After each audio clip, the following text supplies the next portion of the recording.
Olá, o debate está no ar. Estamos ao vivo toda quinta-feira às 6 da tarde no Facebook do Futura. Na TV tem debate toda terça às 9 da noite. Ou, se você preferir, temos um encontro a qualquer hora do dia ou da noite no Futura Play. E o calendário de 2019 avança e, com ele, o prazo para que sejam finalizados os currículos que vão ser adotados pelas redes de ensino na educação infantil e no ensino fundamental. A implementação dos currículos é uma das mudanças que a Base Nacional Comum Curricular traz. O documento estabelece o que todo aluno brasileiro precisa ver ao longo da educação básica. Isso passa pela revisão da formação inicial e continuada dos educadores e pela produção dos materiais didáticos. E, nesse sentido, a gente quer saber como os currículos escolares promovem a discussão sobre sexualidade. Então, para isso, convido você a refletir comigo e com as nossas entrevistadas aqui no estúdio, para acompanhar o nosso programa de hoje. E, para começar, a gente confere uma reportagem, então vamos lá. A educação é peça-chave no desenvolvimento da sociedade e do país. O Brasil, com dimensões continentais, terá uma base que define o conjunto de aprendizagens essenciais a que todos os alunos têm direito na educação básica. E coloca a educação brasileira em compasso com as demandas do século XXI. E esse debate não é recente. A Constituição de 1988 já destacava a educação a serviço do pleno desenvolvimento da pessoa, seu preparo para o exercício da cidadania e sua qualificação para o trabalho. Em 1996, a Lei de Diretrizes e Bases determinava que a União firmasse um pacto interfederativo, um acordo com os vários níveis de governo para estabelecer competências e diretrizes capazes de orientar os currículos.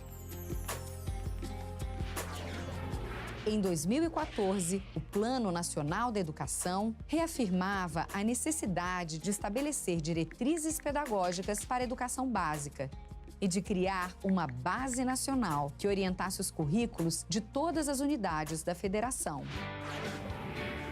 A Base Nacional resulta de um processo que está sendo construído democraticamente, com o envolvimento de educadores e da sociedade. Homologada pelo Ministério da Educação, a base vai orientar a elaboração dos currículos e das propostas pedagógicas das escolas públicas e privadas, e também políticas para a formação de professores, produção de material didático e avaliação. A Base Nacional representa um instrumento para a promoção da equidade, na medida em que define as aprendizagens essenciais e orienta as políticas educacionais que serão implementadas nas escolas de todo o país. Pois é, então para começar o programa de hoje, já aqui apresento nossas convidadas, a Viviana Santiago, gerente de Gênero e Incidência Política da Plan Internacional Brasil, e também conosco a Tereza Pontual, gerente executiva do Centro de Excelência e Inovação em Políticas Educacionais da FGV.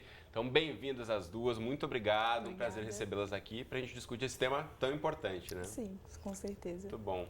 Para a gente começar, então, quero pontuar que tanto a Base Nacional Comum Curricular, que a gente abriu o programa falando dela, quanto o Plano Nacional de Educação, em vigor desde 2014, tem como princípio superar as desigualdades educacionais. Se fosse resumir, seria essa aí a grande missão. Mas os documentos, nas suas versões finais, reduziram ou retiraram as menções às palavras gênero e orientação sexual. Então, quero começar aqui perguntando para as nossas convidadas. Primeiro, quero ouvir da Viviana de que forma isso impacta nos currículos, na sua visão. Eu tenho uma compreensão de que a gente precisa chamar a desigualdade pelo nome completo. Eu acho que falar de desigualdade já é um avanço, a gente podia estar usando muitas outras palavras, mas quando a gente traz para o campo da desigualdade, a gente traz à luz uma série de conteúdos, mas desigualdade tem nome. E a desigualdade no Brasil, ela se estrutura nas questões relacionadas a gênero, a classe, a raça principalmente, e perceber a orientação sexual e a identidade de gênero das pessoas que não são cisgêneras, as coloca como um alvo. né? Então, quando a gente se furta a chamar por esse nome, a gente deixa uma brecha para que essas coisas elas não sejam suficientemente visibilizadas. Então, só aproveitando para não deixar brechas também, Viviana, como a gente também está no canal educativo e muita gente ainda tem dúvida, você falou sobre cisgênero. Explica para a gente, para quem ainda não entendeu ou tem curiosidade ou tem dúvidas, o que é cisgênero? Porque a gente sempre que fala de gênero, as pessoas elas sempre acham que a gente está falando de orientação sexual.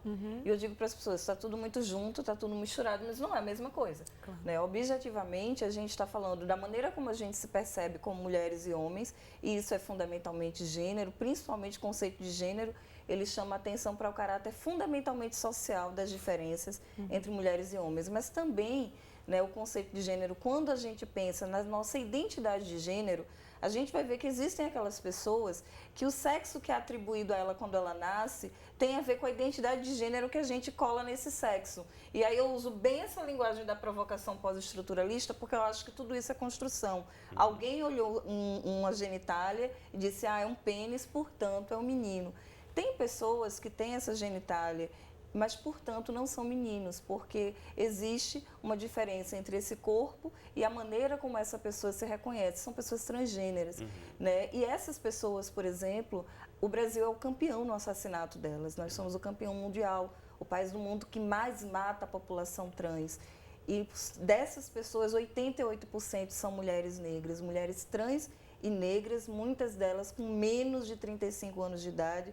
35 anos de idade é a data limite de vida dessas pessoas, né? E é por isso que eu digo, vamos chamar pelo nome. Com certeza, é uma questão importante a gente mencionar isso, a expectativa de vida da população trans, como a gente menciona, é metade da população não trans do Brasil. É um dado muito crítico que tem tudo a ver com essa discussão aqui, então quero perguntar para a Tereza também, porque você já foi diretora de currículos de educação integral na Secretaria de Educação Básica do MEC, do Ministério da Educação, no decorrer das discussões da base, né? A gente fala muito aqui da base, da BNCC, então quem fez parte lá também acompanhou por que houve essas mudanças, né? A gente falou aqui sobre inclusão de termos, retirada de termos, e um dos argumentos para a retirada desses termos é que seriam temas já tratados no PNE, no Plano Nacional de Educação, que veio antes da base. Então, a gente analisa por isso. Agora, por outro lado, muitas das metas do PNE, a gente tem acompanhado, também não estão andando, né? Tem o prazo estipulado de serem alcançados até 2024, então estão contemplados, estariam contemplados no PNE, mas as metas não estão avançando, por isso não foi colocado na base. Então, isso cria um gargalo nessa discussão, então havia uma previsão ali, não houve o avanço, não se discutiu mais isso na base, então como é que você avalia essa questão? Oi, Cristiano. Oi, Viviana. É um prazer estar aqui com vocês discutindo esse tema que é tão importante para o nosso país e também dando luz para a base, que eu acho que é realmente um avanço muito grande para o nosso país ter uma base nacional comum curricular, né? Pela primeira vez a gente ter esse norte do que os alunos precisam aprender em cada etapa da educação básica. Só querendo ressaltar essa importância da base, né? Mas, de fato, como você disse lá atrás, na época que a base foi enviada ao Conselho Nacional para aprovação, para avaliação, né, e votação, aprovação da base para depois ser homologada pelo MEC, que foi lá em 2017, houve essa retirada, sim, né, não foi bem uma retirada, foi mais uma alteração, assim, muito do que estava falando de gênero foi transformado em diversidade, para dar um caráter um pouquinho mais ameno à coisa, não chamar as coisas pelo que elas são, que acontece muito, acho que por razões políticas mais do que qualquer coisa. A gente tem, infelizmente, um Congresso muito conservador, né, e houve uma pressão grande desse Congresso, né, fato que isso acontece no nosso país, e isso vem de um clamor também da população que elege esses deputados, esses senadores que compõem o nosso Congresso. Então, acho que, de fato, a gente tem que entender que a gente vive hoje numa sociedade bastante polarizada. A gente nem sabia, acho que na época, o tamanho da polarização. A gente foi ver as consequências disso aí nas últimas eleições presidenciais, mas isso veio muito forte. Tanto que a gente, quando foi para as audiências públicas, quando a base foi para o Conselho Nacional de Educação e aí passou por audiências regionais, a gente ouviu muito de ambos os lados críticas à base sendo feitas, muito incisivas, de ambos os lados, do lado que dizia que a base estava promovendo a ideologia de gênero, então mesmo com essa retirada toda que foi feita para dar uma amenizada e chamar de diversidade e não colocar tão fortemente a questão de gênero, mesmo assim, houve uma movimentação, uma organização, um movimento realizado em todas as regiões do país, de uma crítica muito forte sendo feita à base, falando que ela trazia uma ideologia de gênero e que ela estava transformando todos os alunos, ou que ela promovia que todos os alunos iam virar trans, né? Assim, quando você ouve a fala dessas pessoas nas audiências, parecia isso, né? Aí que você vê como que era necessário que elas tivessem estudado sobre isso. Exato. Né? Mas teve o outro lado também nas audiências, né? Teve também o lado que veio fortemente criticando a retirada, criticando que não estava promovendo de fato a inclusão como deveria, que não estava aprofundando o tema como deveria. Então houve a crítica dos dois lados e que, na minha visão na época como MEC, né, como diretora de currículo, eu vi que a gente tinha conseguido um caminho que, como desagradava aos dois lados, era o caminho... Um meio do caminho ali, né? do meio. Não dá para chamar de consenso, mas um meio do caminho. Um meio do caminho possível nesse país polarizado. Agora, uma questão importante para a gente sempre tomar em perspectiva, né? Essa questão de discussões sobre gênero não acontecem só aqui no Brasil, acontecem ao redor do mundo e alguns países também têm alguma documentação semelhante à base, né? A gente até se inspirou em alguns modelos internacionais. Sim. Você acompanhou isso também? Isso também aconteceu, essa discussão, essa dificuldade de discutir gênero nessas bases ou documentos semelhantes em outros países? Aconteceu também esse tipo de polêmica? Aconteceu no Peru fortemente, inclusive a fala que foi trazida muito fortemente para o Brasil era uma fala de um professor de uma universidade no Peru, falando que a base brasileira trazia a ideologia de gênero, veio muito da fala dele, essa terminologia que vingou aqui, que a gente ficou, gente, o que é isso, né? O que é ideologia de gênero? Porque eu não consigo entender o que é, né? E houve também na Colômbia, houve realmente em vários países, e é uma coisa que a gente... É o mundo, né? O mundo está, de fato, passando por essa... Acho que é o pêndulo, né? A gente vai conseguindo ganhar ir numa direção de defesa dos direitos humanos, de tolerância, de respeito à diversidade, e aí chega um momento que isso chega a um ponto que a sociedade volta querendo, não, isso foi longe demais, queremos voltar aos valores, sabe-se lá de onde ou de quando, mais tradicionais. Eu quero aproveitar que a gente está falando muito da base, BNCC, né, para a gente que acompanha a educação, é um assunto que nos interessa muito, está sempre aqui no nosso dia a dia, mas para você que eventualmente não está tão familiarizado, quer saber, a gente vai colocar o site para você se inspirar e também buscar no seu celular, no seu computador, no seu tablet. Busque informações sobre a Base Nacional Comum Curricular, você pode acompanhar detalhes e conferir, por exemplo, que todos os estados estão com textos prontos e até agora 17 deles já tiveram os seus referenciais curriculares aprovados. Ou seja, a base BNCC, quando a gente fala aqui, quer dizer que está avançando em relação aos currículos que vão ser aplicados nas escolas aí no Brasil afora. Então, em outros 6 estados, a versão final ou preliminar do documento está em avaliação pelos conselhos de educação. O site está para você aí, então basenacionalcomum.mec.gov.br, e essa é uma discussão que deve estar aí fazendo parte do seu dia a dia, não só se você é pai, se você é estudante, se você é professor, todos nós, enquanto sociedade, somos responsáveis pela educação no Brasil, então a gente tem que se apropriar também desse documento e acompanhar essa discussão de perto, e esse momento é muito importante, que é os currículos, né, os que estão sendo aí revisitados. Cristiano, se você me permitir, lá, eu tive essa semana numa reunião do Movimento pela Base, também recomendo olhar o site do Movimento pela Base, também tem muita informação sobre esse histórico, e aí para atualizar, assim, a gente ficou muito feliz de saber que, na verdade, a gente já está com 25 estados, só faltam atualizando, então. 25 territórios, só faltam 2 estados, que é o Amazonas e, infelizmente, o Rio de Janeiro, onde estamos, que ainda não têm os seus currículos aprovados pelo Conselho. Muito bem.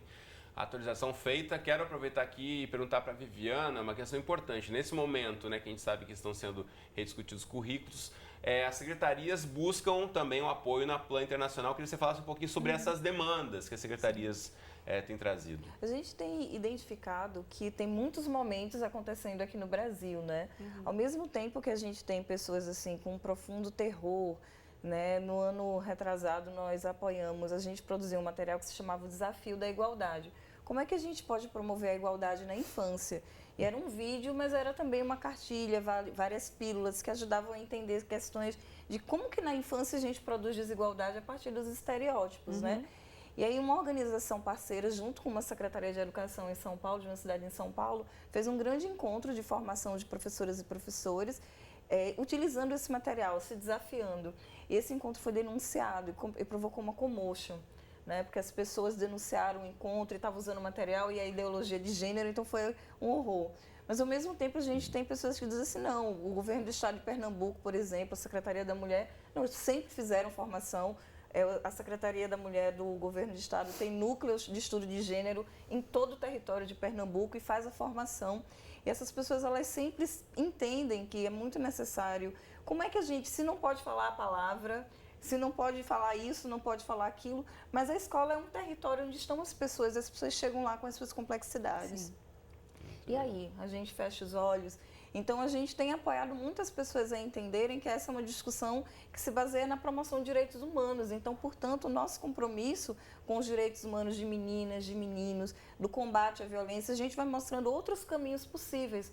Então, por exemplo, as pessoas têm um horror de falar de educação sexual, de sexualidade, mas ou a gente fala sobre isso, ou a gente não vai dialogar sobre casamento infantil, a gente não vai dialogar sobre gravidez na adolescência, a gente não vai dialogar sobre ISTs. Então, às vezes, a gente está trabalhando junto com as pessoas na proposta de fazer um outro caminho, procurar outras portas de entrada para essa discussão, mas entender que meninas e meninos trazem essa complexidade consigo, que o território da escola é esse, né? Então, identificar quais são os outros temas que nos possibilitam tocar nessas complexidades que ficaram de fora. Então, a gente identificou, por exemplo, que o tema da saúde menstrual, o tema do tabu em torno da menstruação, é um tema muito potente para a gente pensar todas essas questões. Então, 2 em cada 3 meninas, quando menstruaram no mundo, não sabiam o que estava acontecendo com elas. 2 em 3. Nossa. E, no entanto, muitas delas menstruaram na escola. E elas também não tiveram nenhum apoio, foi o tabu, foi o constrangimento. E a escola também não sabe como lidar com essa situação. E a escola não sabe como lidar. Algumas foram muito bem acolhidas, algumas passaram por vexame. Então, a gente está entendendo que tem outros temas que não estão sendo tão disputados, mas que continuam nos dando essa possibilidade de pautar esse enfoque de direitos, né? Pois é, falando em escola, no estado de São Paulo, o currículo da educação infantil e do ensino fundamental foi homologado no mês de agosto. O documento contou com 2.600.000 participações e mobilizou quase 30.000 professores e gestores. A Secretaria Estadual de Educação divulgou que vai liberar 25 milhões de reais para o início das ações de implementação que prevê a revisão do material didático que será distribuído para o ano letivo de 2020. Mas são os acontecimentos do atual período escolar que estão no nosso destaque da redação que aparece aí para você, ainda sobre São Paulo. O governo do estado decidiu recolher o material didático de ciências dos alunos do 8º ano. Você deve ter acompanhado aí, segundo o governador, o texto fazia apologia à, abre aspas, ideologia de gênero. Na sequência, uma decisão judicial obrigou o governo paulista a devolver as apostilas para uso. Os cadernos foram entregues com um suplemento que pretende deixar claro que não se trata de apologia. Bom, a nossa produção convidou um representante da Secretaria de Educação do Estado de São Paulo a participar aqui do nosso programa para repercutir essa ação que a gente acabou de divulgar, mas não recebemos resposta ao convite, infelizmente. Quero trazer mais uma questão, então, pegando esse gancho, como é que vocês avaliam essa situação que aconteceu nas escolas paulistas, Tereza?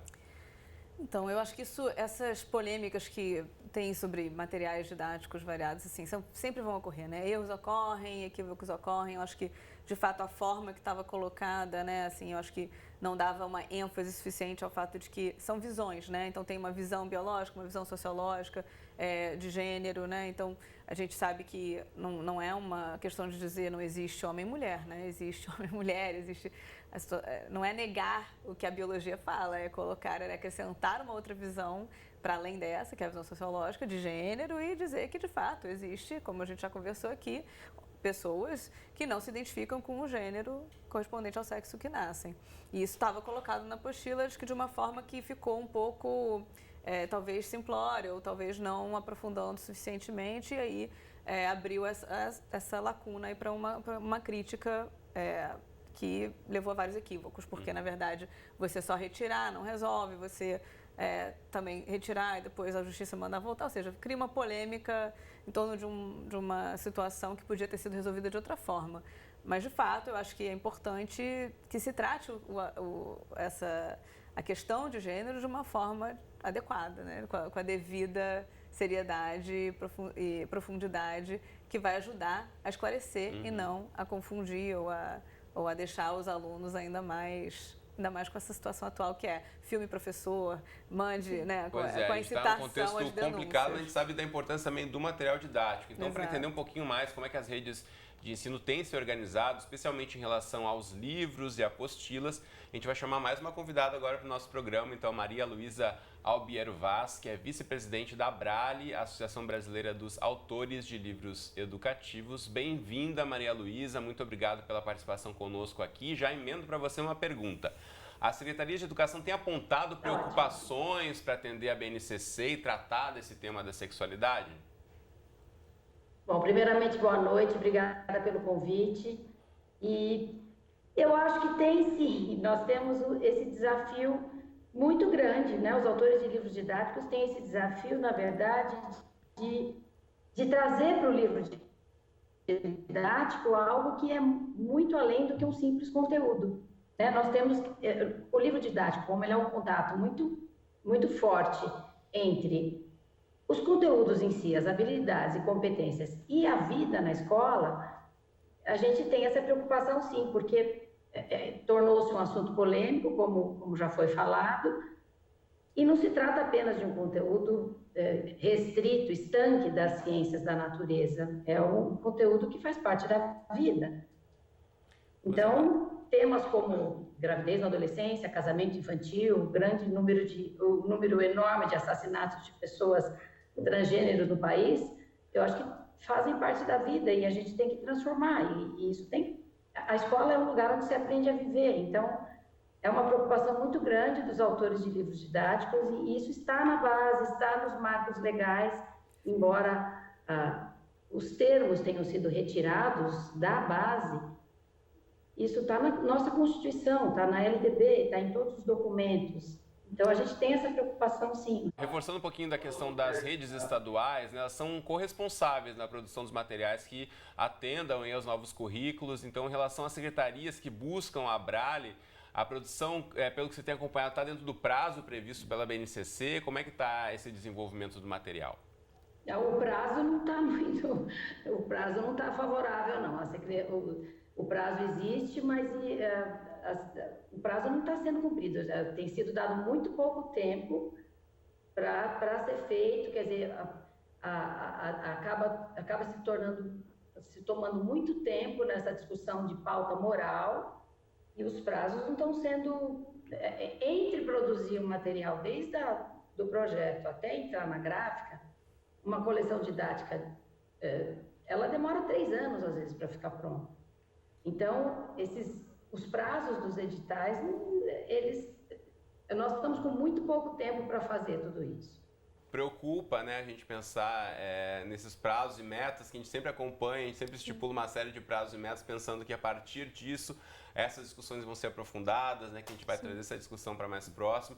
Queria ouvir a Viviana nesse sentido, a gente pensar, né, postergar um pouco mais, né, parece que sempre há um jeitinho de empurrar isso para frente. Isso, eu acho que o que a gente tem hoje, não só no Brasil, mas no mundo, né, como todos os exemplos trouxeram, é um processo que a gente está vivendo uma disputa mesmo por um modelo de sociedade, uma disputa por um modelo de humanidade. É um projeto que a gente vive um momento histórico de reação. Né? Nos últimos anos, a gente teve todos esses grupos que viviam às sombras e a invisibilidade, ocupando o lugar de fala e dizendo: eu existo e eu quero ser nomeada dessa forma, eu não sou doente, eu não sou uma exceção. E essas pessoas, elas alcançam o status de cidadania. O mundo se reorganiza politicamente no sentido de dizer: não é todo mundo que pode ser cidadão, essas pessoas não. E aí o que a gente vive é um projeto uma tentativa de retomada de um modelo de sociedade em que essas pessoas não cabem. E eu acho que essa discussão ela não pode ser tão postergada, né? A gente precisa trazer essa discussão para hoje, porque é hoje que essas pessoas são assassinadas. Então, pensar, por exemplo, a quantidade de meninas e meninos trans que deixam as escolas é impressionante, né? Porque as escolas expulsam as meninas e meninos trans porque não sabem lidar com a transexualidade. E, além de ser um tema moral, é um tema de vida ou morte, porque é por isso que essas pessoas são mortas e ninguém se incomoda, né? Então, eu acho que, em que pese o fato que a gente sabe... Inclusive, é intencional, muitas vezes, a gente trazer esse debate para esse momento que a gente tem tanta pressa, que a gente acaba caindo naquele argumento: olha, para a gente não perder a água do banho e a criança, vamos fazer e depois a gente melhora.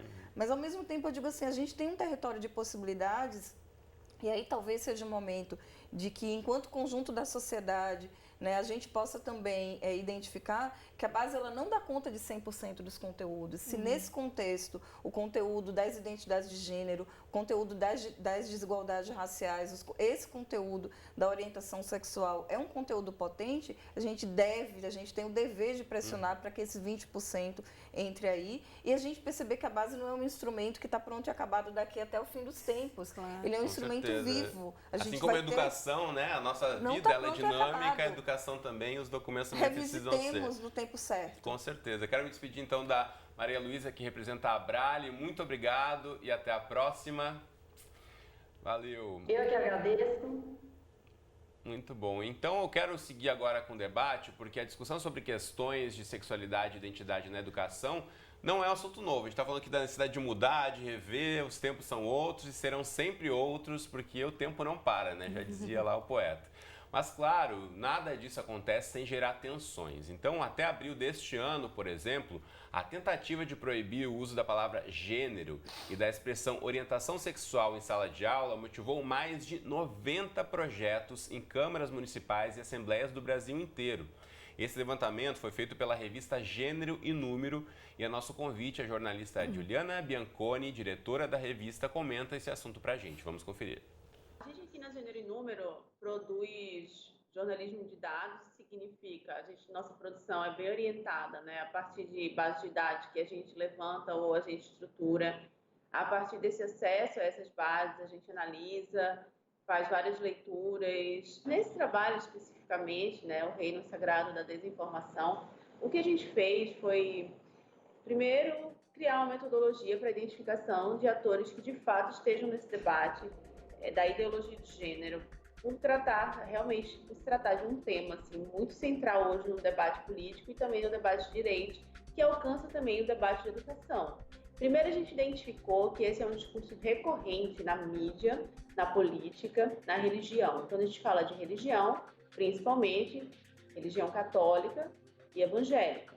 Então, a gente foi, a partir daí, identificando. Em cada região do país, a gente fez uma divisão mesmo desse trabalho, uma divisão regional. Então, a gente tinha, para cada grupo, para mídia, política e religião, a gente tinha perguntas específicas para cada um dos três grupos e a gente tinha também um questionário geral que servia e se aplicava aos três grupos. E, a partir daí, a gente foi para a plataforma Twitter, pela relevância que ela tem hoje no cenário político, no debate político brasileiro. A gente fez uma busca, né? A gente fez uma coleta de 5 meses, a gente fez uma análise, identificou quais eram as palavras-chave, né, desses grupos. Então, a gente fez uma reportagem para cada região e tem uma reportagem que explica qual é a importância da palavra, né, nesses discursos. E foi aí que a gente se aproximou bastante, que havia mesmo essa narrativa e esse discurso e essa presença da palavra e do discurso da ideologia de gênero nos espaços de educação. Que esse é o espaço, ou pelo menos mais lembrado, né, onde mais reverbera e onde mais é lembrada a ideologia de gênero como ameaça. Nos últimos anos, quem fala sobre isso, quem tem assumido à frente desse discurso são mesmo, né, os personagens, atores e gestores, educadores mais conservadores. Qual é o impacto que isso tem na formação de estudantes no país? Né? Isso precisa ser discutido. Eu acho que a discussão sobre a existência ou não da ideologia de gênero, que para muita gente era uma não discussão, também começou a ser feita. Como essas pessoas se articulam, inclusive por camada, por mídia, religião e política. O que é muito interessante, porque você vê quem são também alguns deputados e deputadas, né, que estão no Congresso, que propõem projetos de lei relacionados ao tema, com quem essas pessoas se articulam para promover esse discurso. E é importante para o debate saudável, para o debate amplo, público, a gente entender quem são os atores e como visibilizam e trazem à tona esse tema de uma forma, né, tão radical.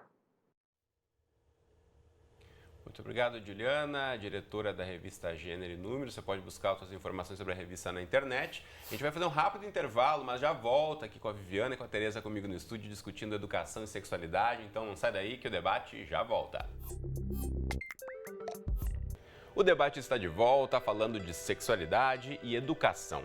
E nesse bloco a gente vai discutir os desafios e as possibilidades das redes de ensino promoverem a competência 8 da Base Nacional Comum Curricular. É o trecho da BNCC que prevê que, ao longo da educação básica, os alunos sejam capazes de, entre outras coisas, entender as emoções, de lidar com sentimentos e de conhecer o próprio corpo. A ideia é que os conteúdos ajudem os estudantes a entenderem as mudanças do crescimento e a se afastarem de situações de risco. Parte dessas discussões estão na série Que Corpo é Esse?, produzida pelo Futura, e a gente sabe mais sobre agora.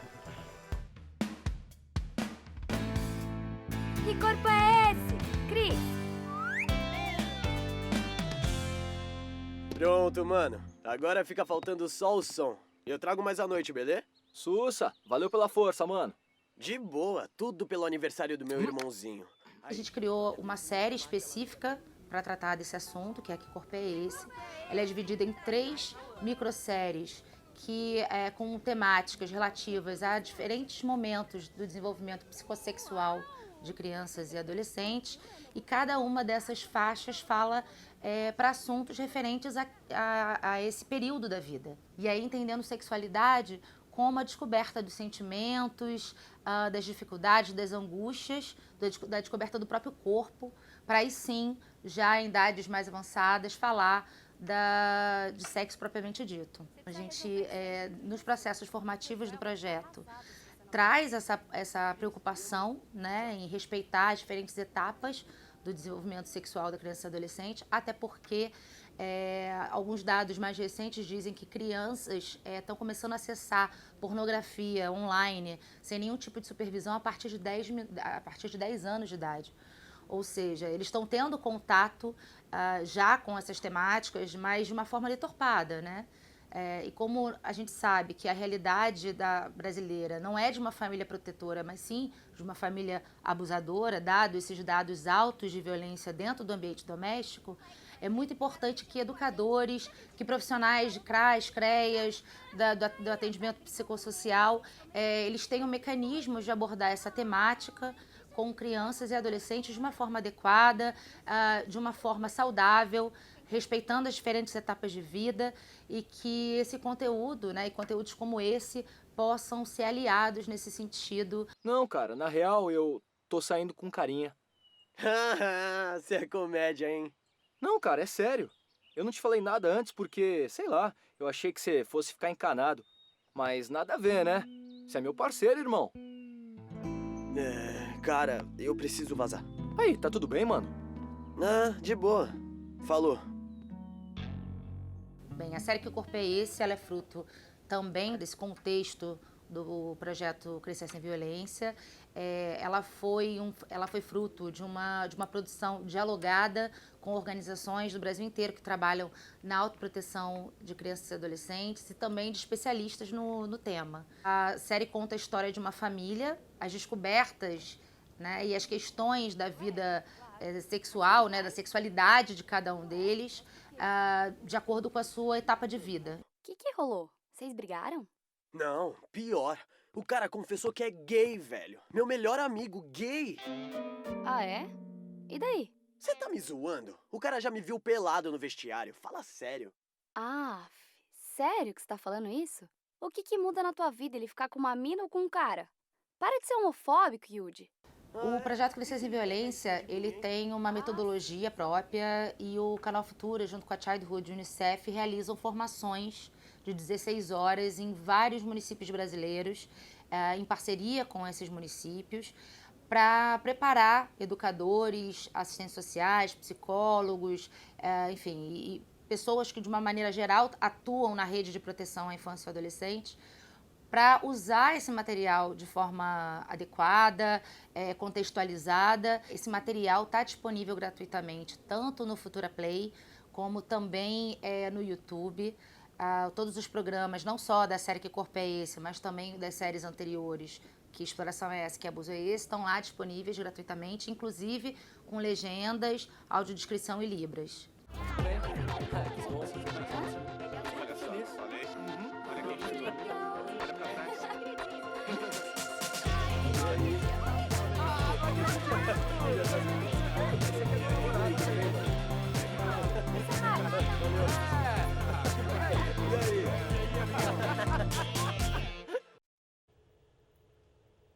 Bem, obrigado, Priscila, pela participação no nosso debate de hoje. Como a Priscila mencionou, a série está disponível no Futura Play. Também é um projeto que é trabalhado Brasil afora em parceria com uma série de entidades e instituições, trabalhando diferentes fases da infância. Então fica aí a dica, você pode acessar o material e saber mais a respeito no Futura Play. Agora, trazendo um dado aqui, a gente aprofundando um pouquinho mais nessas questões, a gente sabe que informações do Disque 100 mostram que mais de 7 em cada 10 casos de abuso e exploração sexual foram praticados por conhecidos das vítimas. Essa é uma questão seríssima e aí tem tudo a ver com o que a gente está falando aqui, a importância de falar do autocuidado também. Então, eu queria perguntar para a Viviana uma questão que é a seguinte: como é que essa violação atinge especialmente as meninas? E a gente sabe que isso também vai afetar a vida escolar delas, né? Muitas vezes, por ela não saber como tratar dessa questão, por ter como alguém que deveria ser um cuidador, acaba fazendo esse abuso. Isso afeta muito a formação inicial dessa criança, para além de todos os problemas consequentes desse abuso. Exatamente, né? A gente identifica que a gente tem uma tendência a pensar na família como esse espaço de proteção, e está certo. É o mas que deveria nem ser, todas né? as famílias são. Deveriam, né? Mas não são. Então, para a gente, é sempre um risco quando a gente tem a retomada de um discurso que posiciona a criança e o adolescente apenas no lugar de filha e que, portanto, ela é inteiramente tutelada por uma família, ao invés da gente reconhecer aquilo que o ECA coloca, que ela é uma sujeita de direitos. E ela é uma pessoa em condição peculiar de desenvolvimento. Porque quando a gente entende uma criança como uma pessoa em condição de desenvolvimento, mais uma sujeita dos seus próprios direitos, então ela tem um direito, inclusive, a receber informações adequadas e confiáveis que a apoiem a atuar na sua autoproteção. E isso a gente traz para a família, mas essa criança ela também vai, no seu nível de desenvolvimento, também participar. E as meninas não recebem essas informações. A gente ainda tem aquele tipo de sociedade que as famílias às vezes têm muito orgulho em mostrar o pênis do menino, e tem muito orgulho de dizer, essa menina fecha as pernas, menina não faz isso. As meninas são completamente tolhidas, elas são proibidas de compreender seu corpo. Nesse sentido, muitas vezes as meninas elas nem sequer entendem o que está acontecendo com elas quando elas estão sendo abusadas. Muitas vezes, só quando em algum momento elas recebem alguma informação, não é incomum, né, que professoras, profissionais da educação, né, quando estão tratando por acaso desse tema, sempre tem aquela que no final procura e diz, meu pai fez isso comigo, a minha mãe, o amigo de alguém fez isso comigo. E isso impacta essa menina, muitas vezes retira essa menina da escola, é óbvio que tem um rebatimento no seu desempenho escolar. E é uma coisa que é profundamente comum em todas as escolas. E muitas vezes a escola é o lugar que essa menina mais referencia como lugar da proteção dela. Então, veja, a gente está colocando totalmente na família e tirando da escola, parece que a gente está invertendo a conta. Porque toda vez que a gente tem uma pesquisa da Plan que chama Por Ser Menina, crescendo entre direitos e violências. E o equipamento social mais referenciado pelas meninas é a escola.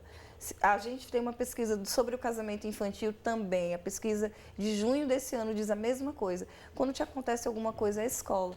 E por que não trazer a informação na escola para as meninas? E uma responsabilidade, como a gente falou no começo do programa, de todos, né? Você mencionou o ECA e também na nossa própria Constituição, que fala que é um dever de todos nós, não só da família, também está lá, mas é da família, do Estado e de toda a sociedade cuidar das crianças e dos adolescentes. Então, simplesmente achar que a família tem 100% aí da responsabilidade e da possibilidade de cuidar, não. Se você sabe de alguma coisa, se você ouviu alguma história, é responsabilidade também da sociedade em denunciar, em buscar uma forma. Se você não sabe como ajudar, buscar alguma forma de tentar e também atender essa pessoa que está passando por uma situação difícil. E a gente colocou o Disque 100 como uma forma também de base de informações que a gente como jornalista busca sempre, mas também é por lá que você pode fazer denúncias. Então aproveite aí para utilizar esse serviço caso seja alguma situação que você esteja vendo e presenciando próximo de você.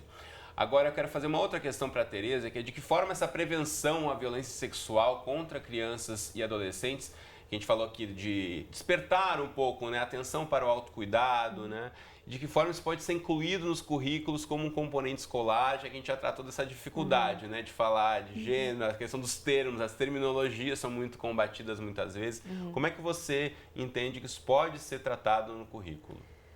Pode e deve, né, Cristiano? Acho que a BNCC já traz uma forte indicação de que deve, né, de que é necessário, que tá lá o norte para isso.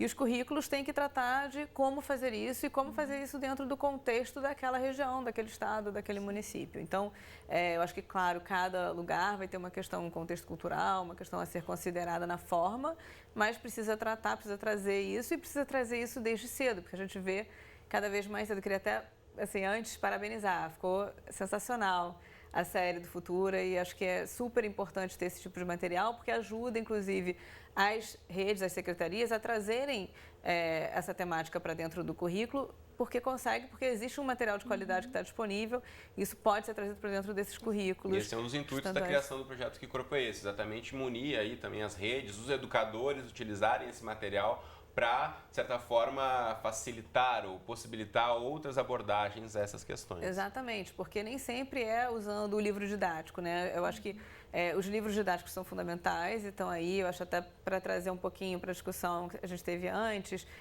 o PNLD, está aí o Programa Nacional do Livro Didático, ele está cumprindo o seu cronograma e trazendo já um alinhamento com a BNCC, já levando esse material para as redes desde o ano passado, então acho que isso é super importante para ajudar as redes nessa implementação, mas de fato os estados e municípios podem e devem complementar o PNLD com materiais que estejam alinhados ao seu currículo específico. Claro que isso é mais difícil, dependendo da rede não vai ter tanto recurso para isso, né? O MEC precisa também auxiliar nessa complementação, mas esses materiais são fundamentais. Então, quando vem o Futuro, outros parceiros, outras fundações e trazem materiais assim, isso ajuda demais as redes, que muitas vezes não vão ter os recursos para conseguir produzir uma coisa dessa qualidade e com essa linguagem, né, muito mais próxima ao jovem, que é muito bacana. Bom, a gente vai agora falar ainda da base, porque ela reforçou, né, a importância dos currículos promoverem o autoconhecimento e o autocuidado como uma competência dos alunos, falamos bastante disso já, e com isso se pretende que os alunos do 8º ano, por exemplo, consigam discutir e analisar as causas da violência contra populações como negros, LGBTs e mulheres. E aí um projeto de uma professora de língua portuguesa do Distrito Federal para trabalhar esses temas em sala de aula acabou virando política pública. Pois é, para saber mais a gente vai chamar agora então a Gina Vieira Ponte. Professora, muito bem-vinda, é sempre um prazer conversar com você. E quero já começar perguntando, né? Conta pra gente de que forma, né, o projeto Mulheres Inspiradoras está alinhado às demandas da Base Nacional Comum Curricular. Então, acho que o principal alinhamento, o mais importante, antes, obrigada, né, pela oportunidade de estar nessa interrupção, com um debate tão importante, tão relevante, com a Viviana, com a Tereza, pessoas que eu já conheço o trabalho. Eu acho que o primeiro alinhamento que o projeto Mulheres Inspiradoras traz em relação à base é o compromisso com o direito à aprendizagem do estudante. Ele é, antes de tudo, um projeto de leitura e escrita. O diferencial é que a gente define como eixo estruturante de todas as ações do projeto a leitura de obras escritas por mulheres e a biografia de mulheres que deixaram um grande legado. A partir da leitura dessas obras e do estudo da biografia dessas mulheres, a gente pode refletir, por exemplo, sobre os estereótipos de gênero, sobre as tecnologias de gênero e as pedagogias afetivas que estabelecem scripts diferentes para homens e mulheres na nossa cultura, e esses estereótipos acabam colaborando para uma incidência de violência. Então, para citar um exemplo, nós propusemos o estudo da biografia da Anne Frank. Foi uma escolha porque é uma menina com idade similar às das minhas alunas. E a própria Anne Frank, que escreveu seu diário cerca de 70 anos atrás, ela já se declara profundamente incomodada com quanto as mulheres eram pouco visibilizadas, com quanto elas eram subalternizadas. E aí, a partir da leitura desses textos, o debate acaba aparecendo dentro da sala de aula. Pois é, professora Gina, queria que você contasse um pouquinho para a gente sobre uma questão que você foi aluna de escola pública, né? E agora, como professora, está levando esse projeto para esse espaço. Como é que a comunidade escolar tem reagido a essas discussões? Como é que você compara a experiência que você teve lá como aluna aos dias de hoje? Olha, felizmente, eu acho que a escola melhorou muito nos últimos 40 anos, sobretudo do ponto de vista da perspectiva curricular. Eu acho que os parâmetros curriculares representaram um salto, na medida em que eles anunciaram a necessidade da gente olhar para o aluno na integralidade.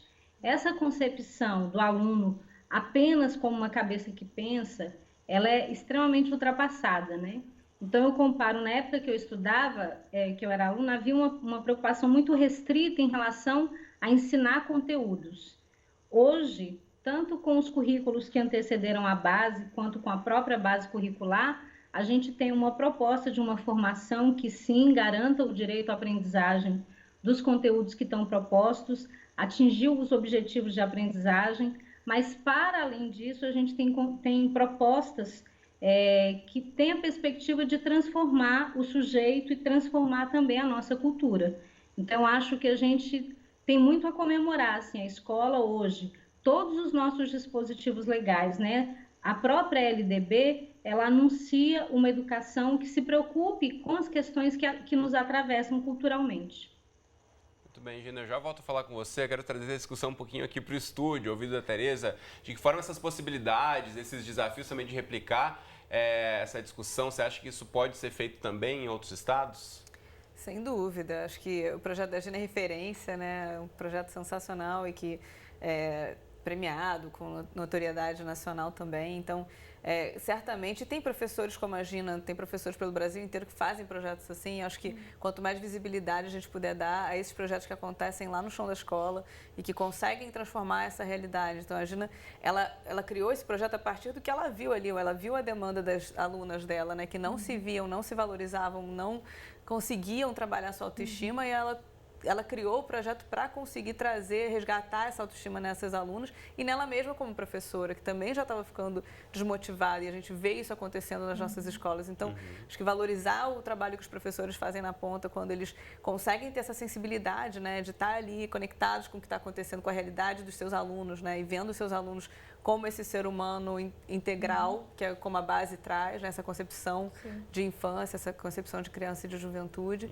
É fundamental isso, e a gente tem muitos professores que têm isso em mente e conseguem trabalhar dessa forma, então conseguir dar essa ênfase a esses projetos é fundamental. A gente está com o tempo correndo aqui, eu quero só voltar a falar com a Gina antes de me despedir com uma última provocação. Gina, a gente sabe que o projeto Mulheres Inspiradoras, já falamos aqui, foi reconhecido, né, com prêmios nacionais, internacionais, de educação de direitos humanos.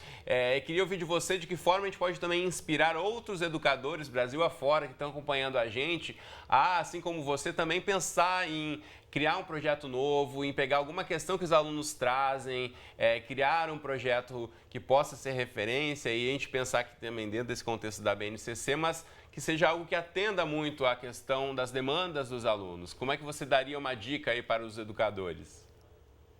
Eu acho que a dica de ouro, Cristiano, é estar atento aos estudantes. Eu sinto que a juventude tem uma necessidade enorme de ser ouvida, de se expressar, de se colocar dentro da escola. E, às vezes, em nome de transmitir conhecimento, a gente silencia o sujeito, a gente não presta atenção nas subjetividades. Então, qualquer professor, qualquer professora que esteja profundamente conectada com seus alunos, afetivamente conectado com seus alunos e atento ao que eles falam, o que eles dizem, as necessidades, as demandas que eles apresentam, certamente conseguirá pensar em projetos alinhados às necessidades desses estudantes. Muito bem. Professora Gina, muito obrigado mais uma vez por atender a gente aqui do Futuro. É sempre um prazer conversar com você. Eu que agradeço a oportunidade. Muito obrigada, viu? Grande abraço. Valeu.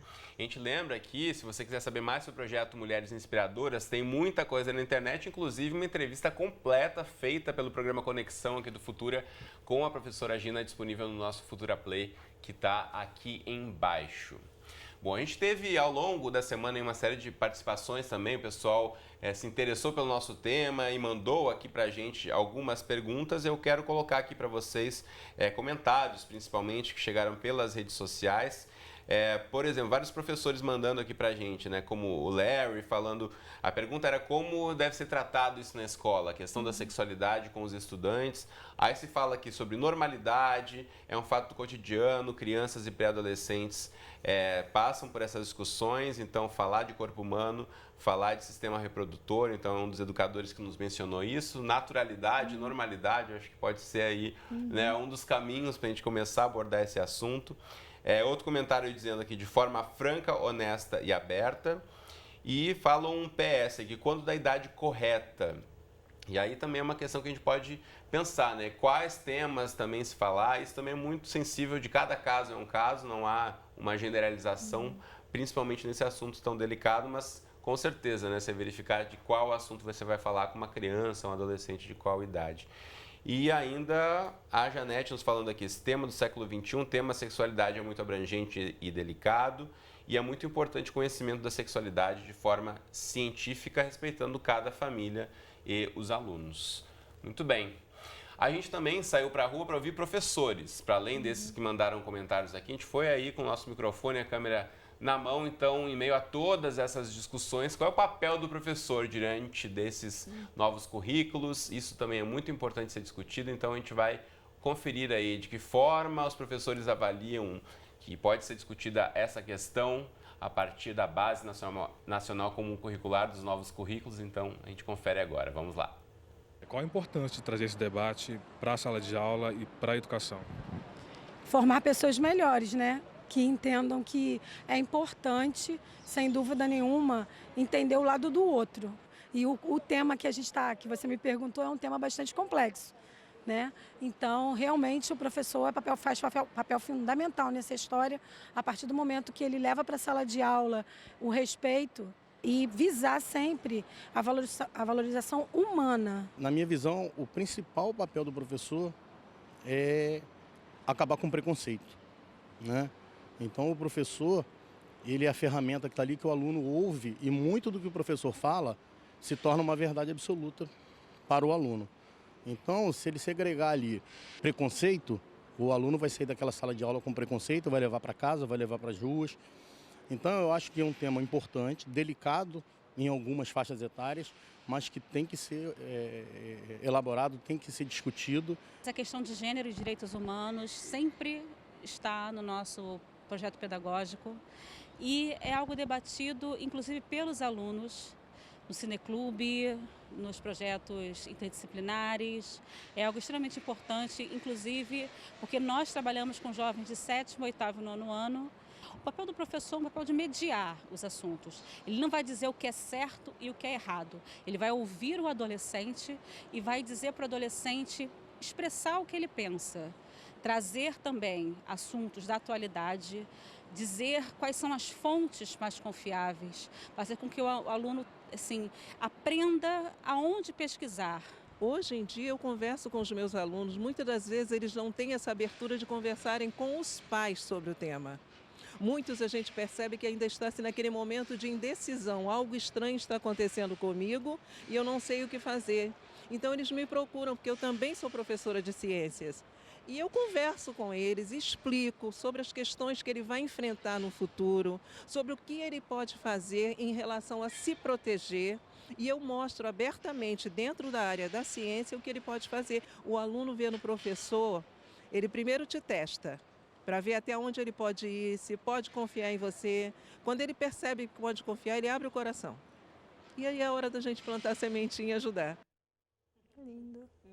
Que professora maravilhosa, né? Se todos fossem assim, se tivessem professoras como ela também, a gente fica pensando, né? Tão inspiradora. Acho que é isso, né? Que a gente estava falando antes sobre o professor assumir esse papel. Essa professora está preparada, como a gente percebeu. Com Dá certeza. indícios ali, né? Se todos estiverem também abertos a ouvir. Como é que você percebe isso, Viviana? A gente está quase chegando na retinha final do programa. Eu queria que você comentasse um pouquinho desses comentários dos professores e de a gente pensar nessa consciência, nesse papel fundamental, para além, claro, da responsabilidade da família, da escola, os professores também estarem prontos para falar sobre esse assunto. Eu vou do fim para o começo, né? Eu acho que dissemos aqui que a responsabilidade é de todo mundo. Essas são questões que estão na base da sociedade, está na estrutura da sociedade. Então, compete a todo mundo, mulheres, homens, meninas, meninos, pais, tias, profissionais de saúde, educação, artista de TV. Todo mundo tem que pensar sobre isso, todo mundo tem um papel e uma contribuição a essa questão, inclusive professoras e professores.